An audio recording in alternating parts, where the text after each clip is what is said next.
One of the most comforting aspects of the Easter story for me comes from the moment where Jesus died on the cross. There were several miracles that surrounded that moment. The sky had already gone dark, even although it was the middle of the day. There were earthquakes, the rocks had split, the tombs had opened, the dead coming back to life. But in Matthew 27:51, he tells us this detail. Behold, the curtain of the temple was torn in two, from top to bottom. Behold, the curtain of the temple was torn in two from top to bottom. Now, given that these things are not happening for our entertainment, what can we learn from the temple curtain being torn in two from top to bottom? What was the curtain for? Where was it? Well, if you had been in the temple on an ordinary day, you would have seen that you were in a vast, spectacularly grand room, at the front of which there was a huge curtain, the temple curtain, and behind that curtain was the place where God dwelt with the people. Originally, it had the Ark of the Covenant there. If you've not seen the Raiders of the Lost Ark, you can go and see that film. There's a good depiction of the Ark of the Covenant, the gold box with the cherubim over the top and their wings stretched over it in what was called the mercy seat. And God had given instructions to the people to build that. And God had said to them, I will meet you there at that mercy seat.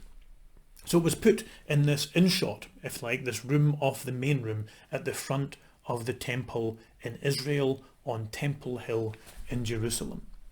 However, there was a huge curtain in front of it so that the people couldn't see into it and they couldn't go into it.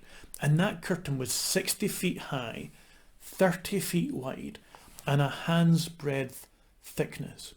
So it was a huge, heavy curtain. Why was it there? Why was it so big? It was there for the protection of the people. It was there for the protection of the people.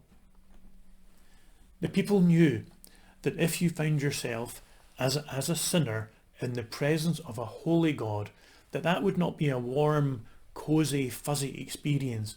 It would mean death. All through the Old Testament, Isaiah, for example, cries out, woe is me, I'm a man of unclean lips. He finds himself in the presence of God and expects death.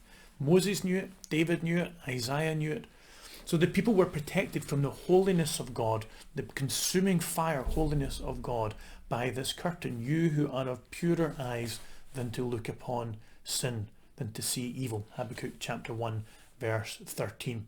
So in order that the people were not consumed by the fire of the holiness of God, this curtain was in its place, and nobody was allowed behind it.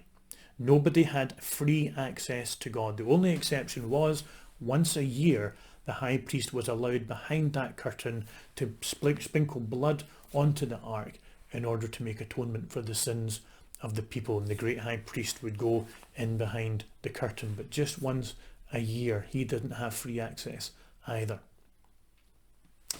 But when Jesus dies on the cross, the detail that Matthew gives us is that curtain was torn in two.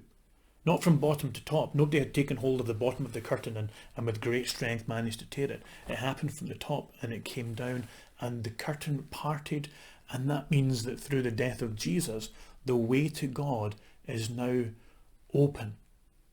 That we are no longer having to cower at the back. We no longer have to worry or fear being in the presence of God. We can come into the presence of God. In fact, more than that, we are welcome in the presence of God. We belong in the presence of God. So it's not simply that we can come into the presence of God, although we can. It's not simply that we are safe now in the presence of God, although we are. It is that we belong in the presence of God. We don't have to go through an intermediary. We don't have to follow certain practices in order to come into the presence of our Heavenly Father, because Jesus' death has opened that way. And because of Easter, there is now no barrier. We can come, dwell, be welcome, rejoice, rest in the presence of our God. If anyone will love me, he will keep my word, my Father will love him, and we will come to him and make our home with him. Every blessing as you celebrate Easter.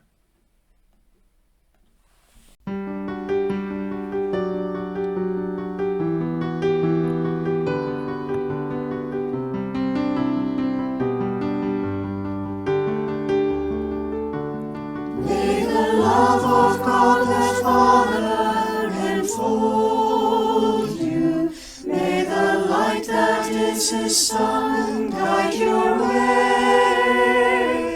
May the grace of the Spirit empower you, whose you are and whom you serve.